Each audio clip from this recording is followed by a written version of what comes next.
આપણે શ્રી શ્રી શ્યામચરણદાસજી મહારાજનું ચરિત્ર ચાલે છે. શ્યામચરણદાસજી મહારાજના ચરિત્રમાં આગળ વધીએ તો રાધા કૃષ્ણની નિકુંજ લીલાના દર્શન કરીને એ પાછા દિલ્હી આવી ગયા. કારણ કે રાધા કૃષ્ણનો આદેશ હતો કે તમે ભક્તિનો પ્રચાર કરો. એ આદેશ પ્રમાણે એને દિલ્હી આવવું જરૂરી હતું, એટલે એ દિલ્હી આવી ગયા ચરણદાસજી મહારાજ. અને દિલ્હી આવી અને એને પ્રચાર ચાલુ કર્યો. એમ કહે છે કે દિલ્હીમાં મુસલમાનનું શાસન હતું, તો પણ એને કેટલી જગ્યાએ ગાદી અને આશ્રમોની સ્થાપના કરી. અને ગાદી આશ્રમોની સ્થાપના કરી અને મુસલમાન સત્તાને લલકારીને પણ એને ભક્તિનો પ્રચાર કર્યો. અહીંયા મુસલમાન સત્તા એટલે કોઈ એના વિરોધ નહોતો એને, પણ છતાંય દિલ્હીમાં ત્યારે મુસલમાનનું શાસન હતું તો સહજ પ્રચાર કરવો અઘરો હતો. છતાં પણ એને ગમે એમ કરીને તાલમેલ કરીને ક્યાંક પરચા દેખાડીને પણ પ્રચાર કર્યો એને ભક્તિનો. આવી વસ્તુ છે. હવે ચરણદાસજી મહારાજના સિદ્ધ પ્રસંગો કે એ સિદ્ધ મહાપુરુષ હતા, એના કેવા પ્રસંગો છે એ જોઈએ. એકવાર ચરણદાસજી મહારાજ અમુક ભક્તો સાથે જંગલમાં ફરતા હતા. જંગલમાં ફરવા માટે નીકળ્યા અમુક ભક્તો સાથે. તો અચાનક ઝાડીમાંથી એક સિંહ નીકળ્યો. ઝાડીમાં હંતાયેલો હશે તો એ ઝાડીમાંથી એક સિંહ નીકળ્યો. સિંહને જોઈને ઓલા નોકર ચાકર ભાગી ગયા. નોકર ચાકરને એમ થયું કે આજ તો જાણે કાળ જ આવી ગયો.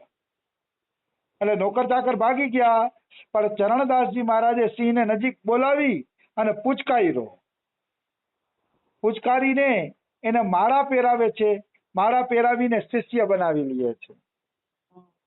વાસ્તવમાં સિદ્ધ મહાપુરુષો માટે આ કોઈ બહુ મોટી વાત નથી. સિદ્ધ મહાપુરુષો સિંહને નહીં પણ આખા સંસારને વશમાં કરવો હોય તો વશમાં કરી શકે છે. એટલી એની તાકાત હોય છે. એટલી એની તાકાત હોય છે. સાધારણ વ્યક્તિ એની તાકાતને ઓળખી શકતો નથી.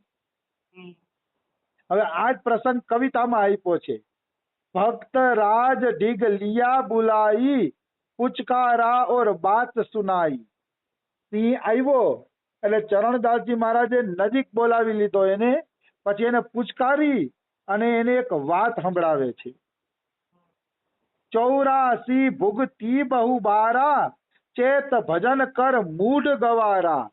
એને ઉપદેશ આપે છે સિંહને કે તે 84 લાખ યોની કેટલી વાર ભોગવી લીધી છે. હે મૂર્ખ, હે ગવાર, હવે તો તું ચેતી જા, હવે તો ભજન કર. આપણે એમ થાય કે સિંહને થોડો ઉપદેશ દેવાનો હોય. સિંહ શું ઉપદેશ સાંભળે? તો કે મહાપુરુષ જ્યારે ઉપદેશ આપે છે ત્યારે એના શબ્દો જળ ચેતનને ચીરીને એના હૃદય સુધી પહોંચી જાય છે. મહાપુરુષના સત્સંગમાં એટલી તાકાત હોય છે. જળ ચેતનને પણ અસર કરે છે. એમાં કોઈ એટલે કોઈ શંકા નથી. પ્રહલાદજી ગર્ભમાં હતા તોય નારદજીનો ઉપદેશ ત્યાં પણ પહોંચી ગયો, ગર્ભની અંદર. તો આવી વસ્તુ છે. કહેવાનો ભાવ શું છે કે મહાપુરુષ જ્યારે બોલે છે જળ ચેતન ઉપર એની અસર થાય છે, તો સિંહની ઉપર અસર થાય એમાં શું મોટી વાત છે? પછી કહે છે ऐसे कह माला पहराई, कान ऐठ ली ना शरणाई. આમ કહીને ચરણદાસજીએ સિંહને માળા પહેરાવી અને માળા પહેરાવીને પછી એનો કાન પકડ્યો. કાન પકડીને એને શરણમાં લઈ લીધો. કાન પકડીને પછી સિંહને શરણમાં લે છે. નાહર સે તા કો કિયા હંસા, જન્મ મરણ કા મેટા સંસા. નાહર એટલે સિંહ થાય. સિંહમાંથી એને હંસલો બનાવી દીધો અને જન્મ મરણનું ચક્કર પણ છોડાવી દીધું. એને હંસલા જેવો ભગવાનનો ભગત બનાવી દીધો અને સંતના દર્શન થાય પછી કોઈનું જન્મ મરણનું ચક્કર રહેતું નથી. આ જે જન્મ મરણનું ચક્કર છે ને એ સાધુ સંગ નથી થયો એટલું છે. સાધુ સંગ થતા જીવ ભજનમાં લાગતા જ પાર નીકળી જાય છે, એનો બેડો પાર થઈ જાય છે. એમાં કોઈ એટલે કોઈ શંકા નથી. નિશ્ચિત મનુષ્યને જો એટલે જ કે પ્રથમ ભક્તિ સંતન કર સંગા, પ્રથમ તમે સાધુનો સંગ કરો, કારણ કે સાધુનો સંગ કરવાથી ભક્તિ ઝડપથી પાકે છે. એમાં કોઈ એટલે કોઈ શંકા નથી. જન્મ મરણના ચક્કર છૂટવાનો સમય એનો જ આવી જાય છે જેને સત્સંગ મળે છે. જ્યારે આપણા જુનાગઢમાં કોણ રાજા હતા જે નરસિંહ મહેતાનો અવતાર બનીને આવે છે, ભૂલાઈ ગયા મને નામ. મુચુકંદ. હા, મુચકુંદ. એ મુચકુંદ રાજા જ્યારે સ્તુતિ કરે છે ભગવાનની, ત્યારે મુચકુંદ રાજા બોલે છે કે હે ભગવાન, જ્યારે જીવનો ભવસાગર માંથી પાર થવાનો સમય આવે છે ત્યારે એને સત્સંગ મળે છે. જેને સત્સંગ મળી ગયો એટલે માની લ્યો કે એ જીવ હવે ભવસાગર પાર થવાની તૈયારીમાં છે. એમાં કોઈ એટલે કોઈ પણ પ્રકારની શંકા નથી. સંત કોઈને દર્શન આપી દે અથવા તો સત્સંગ કરી દે તો અવશ્ય એ ભવસાગર પાર થઈ જાય છે. હા, એ સંત હોવા જોઈએ, સંત સાચા પહોંચેલા, પર સંત તો સંત જ છે, બધાને વંદન છે, બધાને પ્રણામ છે, પણ ભવસાગર પાર કરાવવાળા સંત પાછા કોઈક વિરલા જ હોય છે. એ પણ યાદ રાખવું જોઈએ. આદર બધાયનો કરો, પણ સંગ એવાનો કરો કે જે ભવસાગર પાર કરાવી દે. તો ચરણદાસજી મહારાજે હાથી સિંહને હંસલા જેવો બનાવી દીધો. જન્મ મરણનો ભય કાપી નાખ્યો. શિષ્ય કર કે દિયો ઉપદેશા, જો કોઈ મિલે સંત કે ભેસા. સિંહને કહેજો, ચરણદાસજી મહારાજ સિંહને કહેજે, શિષ્ય કરીને ઉપદેશ આપ્યો કે હે સિંહ, તને કોઈ સંત મળે કે સંત વેશ વાળો માણસ મળે તો તાકો તુમ દંડવોત જો કીજે, अपने तन सो दुख मत दीजे. તો એને તું દંડવત કરજે, પણ એને ક્યારેય દુઃખ દેતો નહીં. જો એક વાત તો નક્કી છે, જે બીજાને દુઃખ આપે છે ને એ માણસ ક્યારેય ભગવત પ્રાપ્તિ નથી કરી શકતો. ભગવત પ્રાપ્તિ માટે પરમ આવશ્યક છે કે તમે કોઈને દુઃખરૂપ ન બનો. દુઃખરૂપ બનો છો તો ભગવત પ્રાપ્તિ ન થતી. અહીંયા સિંહને પણ એ જ ઉપદેશ આપે છે ચરણદાસજી મહારાજ કે તું બીજા કોઈને દુઃખરૂપ બનતો નહીં. તો જો સિંહ માટે એ નિયમ લાગુ પડતો હોય કે તું બીજા માટે દુઃખરૂપ ન બનતો, તો તમે વિચારો મનુષ્ય બીજા માટે દુઃખરૂપ બને તો કઈ રીતે ભગવત પ્રાપ્તિ કરી શકે. એના માટે ભગવત પ્રાપ્તિ કદાપી સંભવ નથી. કદાપી. એટલે જે મનુષ્ય બીજાને દુઃખ આપે છે એ માણસે કોઈ દી ભગવાનને પામવાની આશા નહીં રાખવાની. આ ચોખ્ખી જ વાત છે. કદાચ કોઈને માઠું લાગે કે ઓહો બીજાને તો દુઃખરૂપ બનવું પડે ને, તો કળિયુગનો સમય છે, જો ધ્યાન ન દઈ તો બધા આપણે છેતરીને વયા જાય. આવી એકય બહાનેબાજી નહીં હાલે. જો તમે બીજાને દુઃખરૂપ બનો છો ને ખોટી રીતે દુઃખરૂપ બનો છો તો કદાપી તમને ભગવત પ્રાપ્તિ સંભવ નથી આ જન્મે. એટલે કોઈને દુઃખરૂપ ન બનવું જોઈએ, બધાને સુખરૂપ બનવું જોઈએ. બધા સુખી થાય એવું વિચારવું જોઈએ. બધા સુખી થાય, બધા ભગવાન તરફ આગળ વધે એવી ભાવના રાખવી જોઈએ. તો આ તો સિંહનો ઉદ્ધાર કરે છે એનો પ્રસંગ હતો. પછી આપણે બીજા પ્રસંગમાં આગળ વધીએ. એક અભિમાની પુરુષ થોડીક સિદ્ધિ પ્રાપ્ત કરી ગયો હતો. તો સિદ્ધિ પ્રાપ્ત કરી ગયો ને એટલે એ દિલ્હીમાં આવ્યો.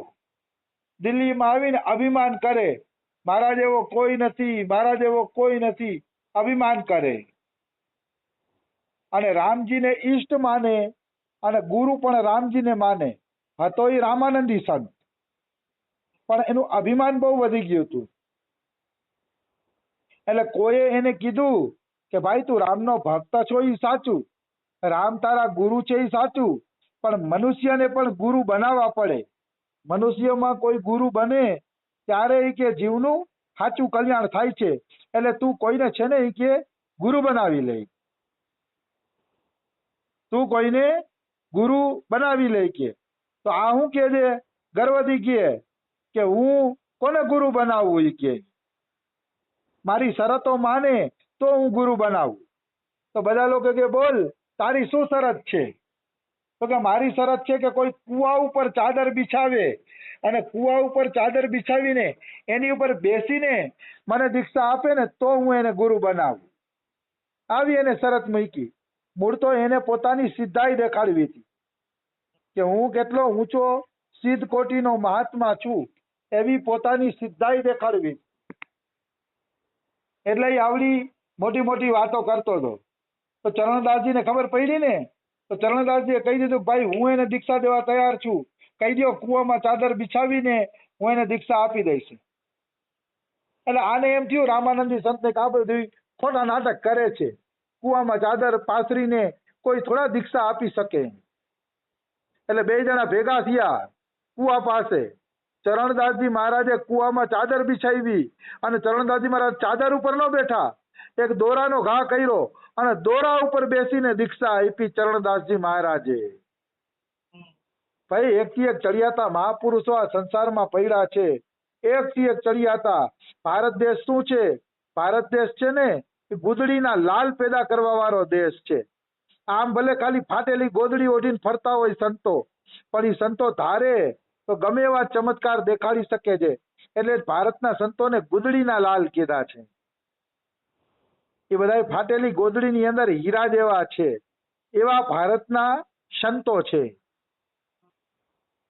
મહારાજ જભી ઉઠધાયે બેઠ ચાદર પર આસન લાયે. ચરણદાસજી મહારાજ આવ્યા અને ચાદરનું આસન બનાવ્યું કુવા ઉપર. કુંભગ ઉરગ પવન ચલાયે એક ગજ સિદ્ધ કે ઉપર ધાયે.